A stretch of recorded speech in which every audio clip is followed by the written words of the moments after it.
Ferrero, ex canciller de la República. Él nos acompaña, el doctor Eduardo Ferrero Costa. Muchísimas gracias por acompañarnos esta noche. Y aquí tenemos, por ejemplo, un informe emanado del Comité de Derechos Humanos de las Naciones Unidas, donde, caramba, se hacen observaciones importantes sobre la situación de los derechos humanos en nuestro país y, entre otras cosas, se recomienda, ¿no? Recomienda, dice, pero pareciera más bien una exhortación, incluso imperativa, ¿no? Se dice limitar el recurso de los estados de emergencias en el Perú y velar por el estricto respeto de los derechos humanos, como si en el Perú los derechos humanos no se hubiesen estado respetando.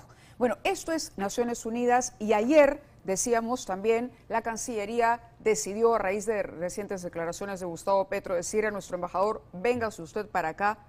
Las relaciones quedan únicamente a nivel comercial. ¿Qué consecuencias tiene esto para nuestro país, para las relaciones de ambos países, para nuestros connacionales que viven en Colombia y para los colombianos que residen en nuestro país? Bueno, vamos a precisar, antes que nada, buenas noches. Por favor, buenas noches. No es que ya no haya ninguna relación diplomática ni política. Lo que ha habido se ha retirado definitivamente al embajador del Perú en Colombia, pero se mantiene la relación diplomática a nivel de encargado de negocios. O sea, se mantiene una relación política y diplomática, pero a un nivel inferior.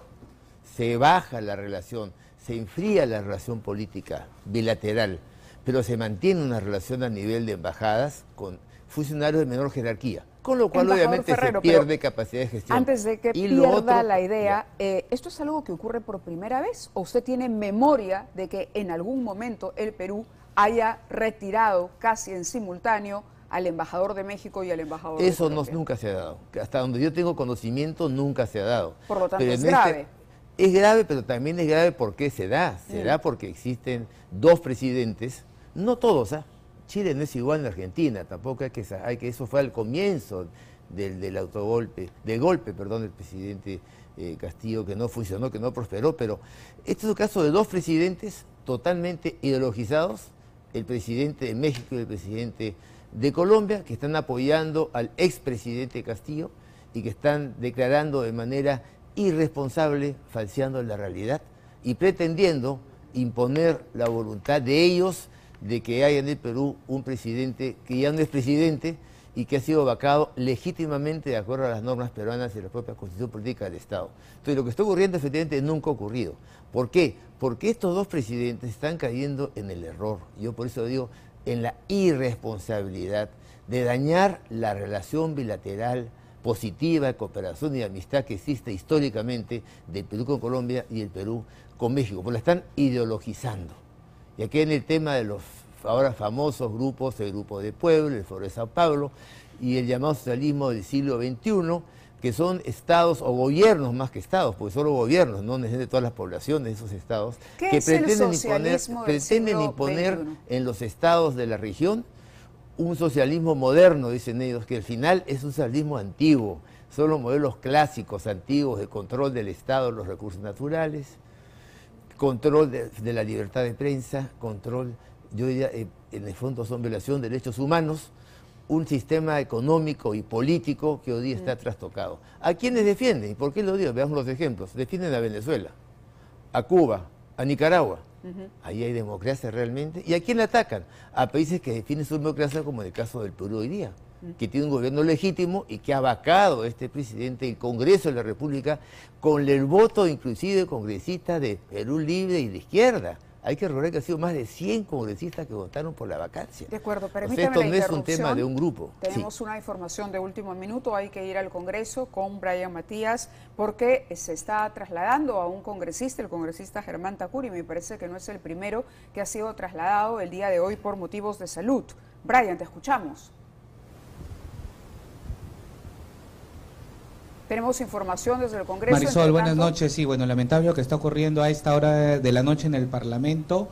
Perdón, Mávila, lo que está sucediendo en este momento, estamos viendo una ambulancia del SAMU porque van a evacuar al congresista Germán Tacuri de Perú Libre en los próximos minutos. Se ha puesto mal durante esta sesión plenaria. Es el segundo congresista que está siendo evacuado en un centro de salud. El primero es el parlamentario Jorge Flores Sancachi, de Acción Popular. Ahora, el caso de Germán Tacuri ha preocupado a los legisladores aquí en el Congreso de la República debido a que en el mes de septiembre, hay que recordar, sufrió un derrame cerebral, Marisol, y estaba muy delicado. Él incluso se ha reincorporado hace solo unas semanas al Congreso de la República, por lo que ha generado alerta y preocupación. Personal de seguridad de aquí del Congreso de la República ha actuado de manera rápida, algunos congresistas, también las personas encargadas aquí dentro del Poder Legislativo, Mávila, y bueno, la ambulancia del SAMU ya está preparada, y lo que nos han señalado es que en pocos minutos, en breves minutos, estaría siendo evacuado a un centro de salud. Ahora, nosotros pudimos ver al congresista Tacuri en el Pleno y se le veía muy tranquilo, muy normal.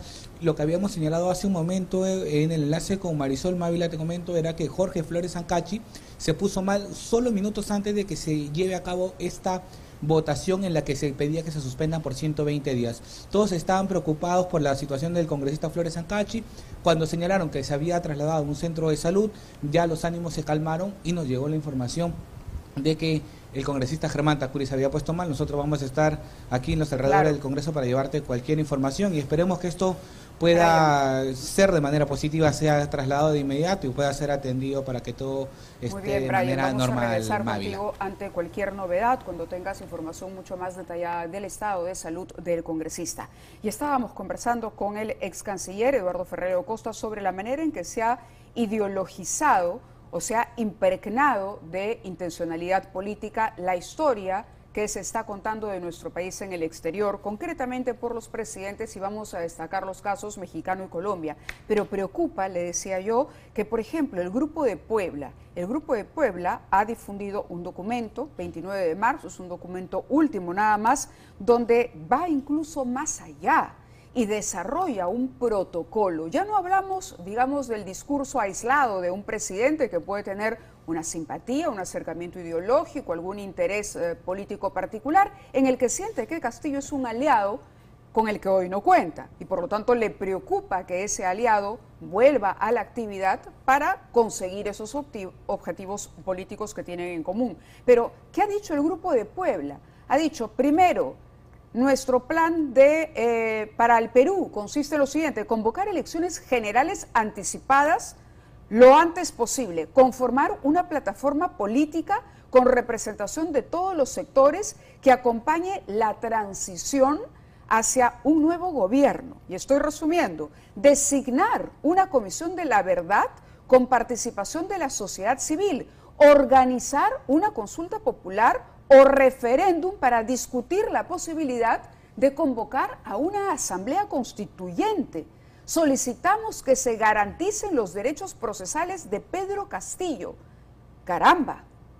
¿Quién es el Grupo de Puebla? Hay que preguntarse.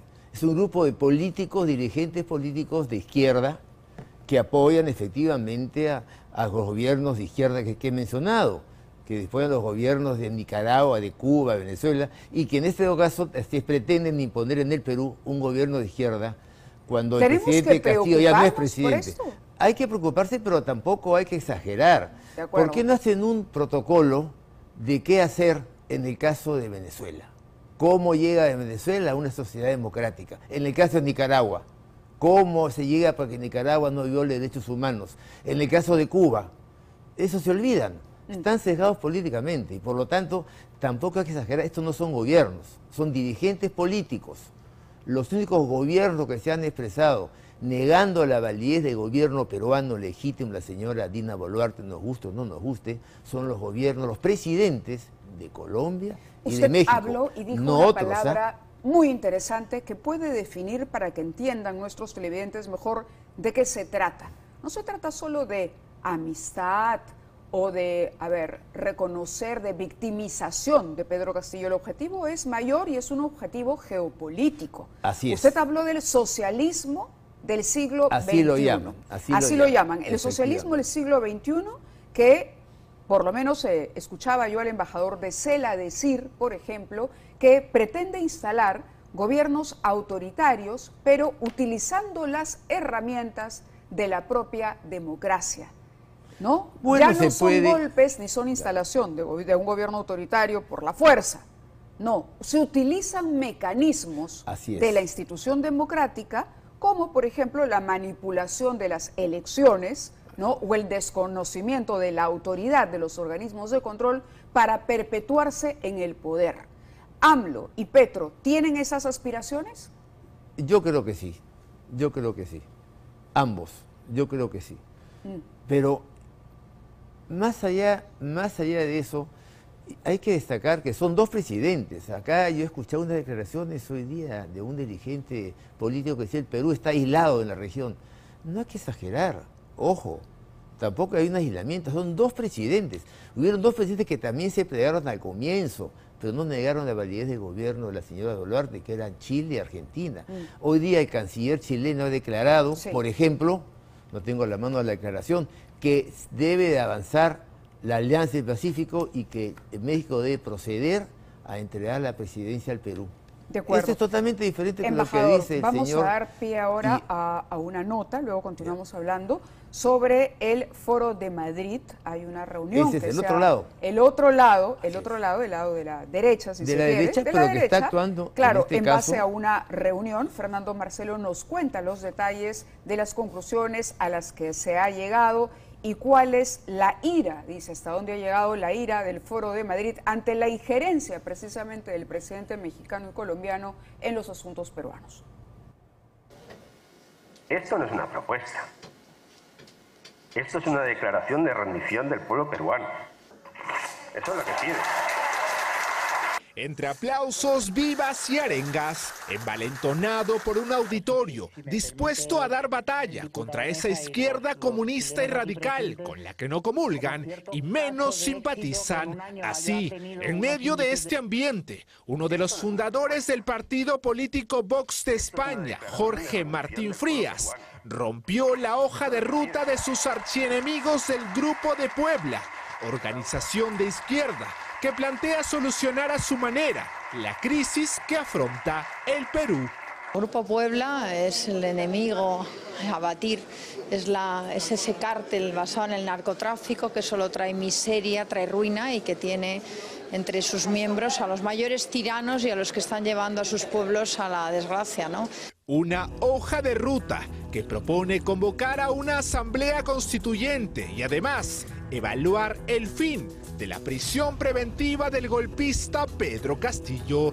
Un documento firmado por personajes como la ex candidata a la presidencia, Verónica Mendoza, y que desató la ira de los asistentes a la segunda edición del Foro de Madrid. Evento que esta semana reunió a distintos políticos de derecha de Latinoamérica y Europa en La Molina, quienes dejaron esta advertencia. Desde Lima, decimos a todos los pueblos del mundo que haremos retroceder la mancha roja que cubre nuestra región y que reconquistaremos todos los espacios de libertad que nos han sido arrebatados.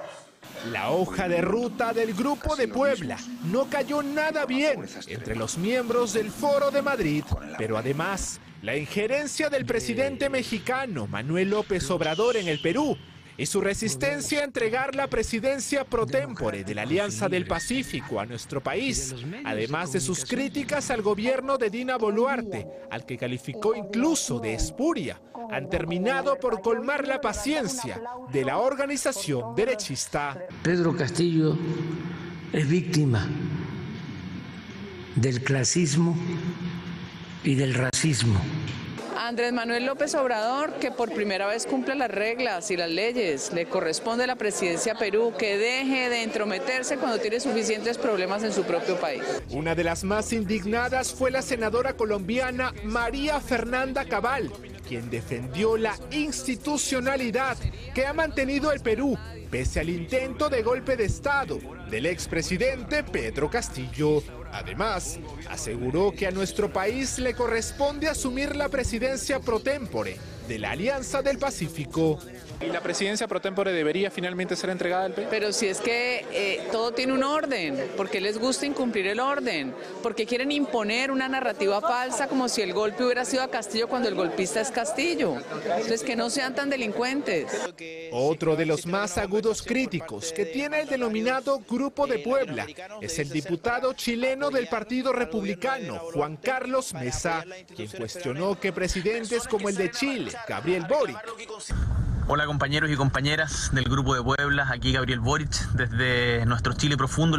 O el mandatario de Argentina, Alberto Fernández. Compañeros, compañeras del Grupo de Puebla. El continente poco a poco se fue poblando de ideologías progresistas. Participen, alienten y sean miembros de esta organización de izquierda que para Mesa buscaría desestabilizar a los gobiernos democráticos en Latinoamérica. El presidente López Obrador, el presidente Petro y el presidente Arce no tienen nada que decir sobre la política interna del Perú. Y lo hacen justamente porque están buscando desviar la atención de la fuerte crisis que cada uno de estos países... Sin embargo, dijo confiar en que el actual canciller chileno, Alberto Van Claveren, hará entrar en razón a Gabriel Boric sobre la constante injerencia del Grupo de Puebla en países latinoamericanos, entre ellos el Perú. Y es un diplomático de carrera que entiende los ires y venires de la diplomacia, que entiende las consecuencias que tiene entrometerse en los asuntos internos de otro país. Yo estoy confiado que teniendo a Van Claveren, a pesar de las diferencias ideológicas que puedo tener con él, en la Cancillería chilena sí esto se va a dar en términos razonables. La guerra ideológica y política entre el Foro de Madrid y el Grupo de Puebla tuvo a Lima como epicentro esta semana, pero todo apunta a que seguirá escalando y enfrentando a grupos de derecha y de izquierda en Latinoamérica. Eso es lo que pide.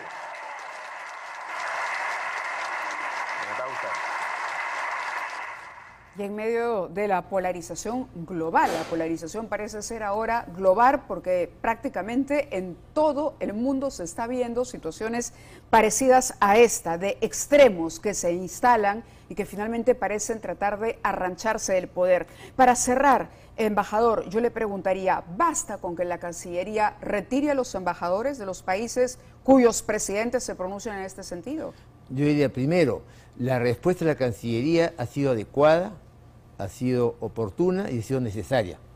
La forma en que ha reaccionado retirando de manera definitiva al embajador de Perú en Colombia. Esa sería mi primera conclusión.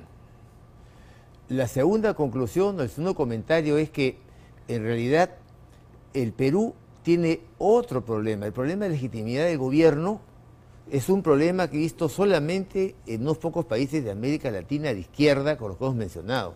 El otro problema es la imagen que están dando del Perú negativa en el exterior por el tema de los derechos humanos, que no es el tema hoy día, pero hay que mencionarlo. Claro, ahí está el gran problema de la Cancillería, sí, claro, y por eso porque es que eso hay que dar, porque usted lo mencionó al comienzo de la entrevista, y por lo tanto, ahí sí hay que dar una mayor información y más rápida. Pero, sobre a ver, hay quienes dicen que han ocurrido. Tanto el comité, o se llama así, Comité de Derechos Humanos... No pone en duda la legitimidad del gobierno. No, por supuesto. Es solamente un caso de Petro. Pero, ¿qué tan ideologizadas están la Comisión Interamericana de Derechos Humanos o incluso este Comité de Derechos Humanos de Naciones Unidas?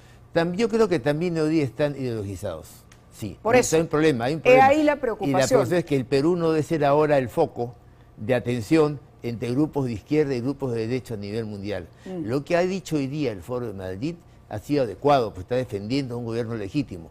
Pero nosotros no somos el Foro de Madrid, ni somos el Foro, por supuesto, menos aún del Foro de Sao Paulo, ni el Grupo de Puebla. Es un país autónomo, independiente, soberano, cuyo gobierno acepta y agradece a aquellos gobiernos que hoy día reconocen legítimamente a la presidenta y tratan de contribuir a fortalecer la democracia en el Perú. De acuerdo. Ese es el objetivo y a eso debe de apuntar. Muy bien, y por lo tanto hay que rechazar las posiciones que atentan contra la democracia. Hoy día están dichas por este proyecto de protocolo del Grupo de Puebla que es inaceptable y por la declaración del señor Petro y AMLO que también el Perú rechaza con acierto y firmeza al retirar a sus embajadores. Muchas gracias por estar con nosotros. En efecto, eso es lo que hay que hacer, pero sí preocuparse, como usted dice, por la legitimidad y la respuesta que tiene que dar el gobierno a estos organismos como Naciones Unidas o la Comisión Interamericana de Derechos Humanos, para que quede clara también cuál es la posición del gobierno